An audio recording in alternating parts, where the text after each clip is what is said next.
போற Trichy bus stand போயிட்டு வரீங்க.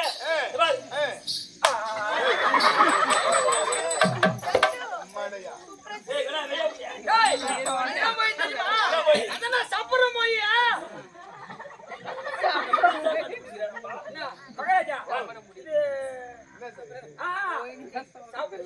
அப்படின்னா சொல்ற போயிங்க. அதனால்தான்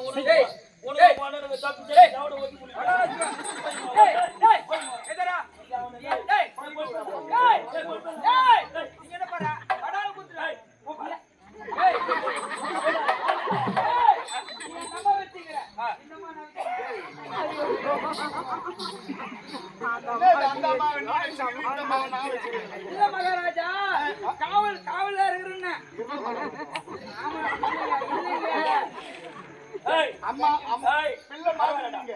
உன்ன நான் இந்த பாராட்டுதா. ஆனா பாஞ்சு பேட்டு பேரி ஆளை முடிச்சு பாரு.